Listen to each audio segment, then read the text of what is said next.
On a mouillé le maillot, va atteindre les sommets aujourd'hui en s'essayant à une discipline en plein boom cet hiver, les raquettes. Un sport bon pour la santé et le mental et qui permet de voir la montagne autrement. Bonjour Johan. Salut Christophe. Vous serez mon initiateur en raquettes, c'est ça? Exactement, voilà. Alors c'est ça, les Voilà, raquettes? les raquettes, c'est ça. Donc les miennes sont un petit peu plus grandes que les vôtres. Talons libres, toujours. Comme ça, on laisse la raquette traîner derrière nous. Vous voyez les accroches qu'il y a là-dessus, on risque pas de déraper avec ça. On met ça comme ça, et ensuite on clique. Hop. Tac. C'est prêt. Le but, c'est vraiment de passer librement partout. Vous voyez, on s'enfonce beaucoup moins que si j'étais en chaussures. On marche normalement, un petit peu plus écarté peut-être. C'est ça l'avantage de la raquette aussi, hein. On passe dans des sentiers immaculés. Exactement. On est libre de passer presque partout. Bon, la prise en main ou la prise en pied est en tout cas très rapide. Ah oui, oui. On est tout de suite à l'air libre. Ça fait vraiment du bien, on prend un bon bol d'oxygène. Là, il faut faire attention, laisser glisser un petit peu la raquette. Des petites traces de renard. Bon, avec un peu de chance, on va peut-être trouver des chamois aussi. Hein. Ouais.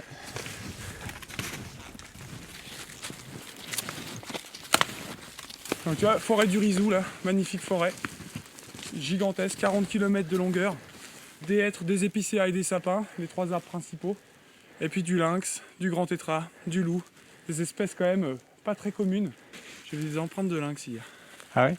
Et c'est rare, hein. Deuxième fois en 10 ans. On a fait 20 minutes de montée là. Ouais.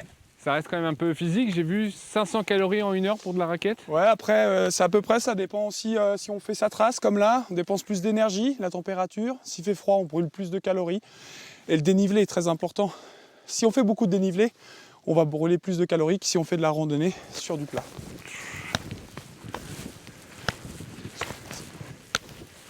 J'adore le bruit de la neige là quand on s'enfonce. On se faufile. Hop là.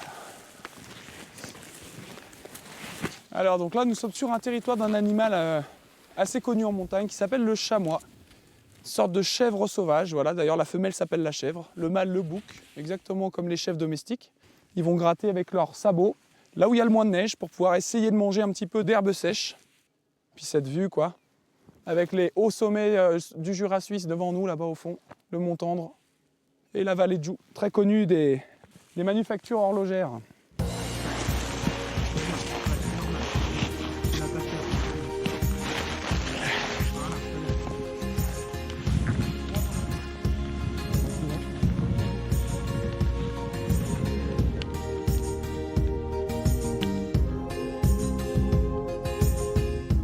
Bon Yoann, c'était une balade parfaite. On a transpiré, on a vu des chamois en pleine nature. C'est l'idéal la raquette pour ça. Ah bah là c'est clair, hein. Aujourd'hui c'est conditions incroyables avec un soleil magnifique, une neige poudreuse.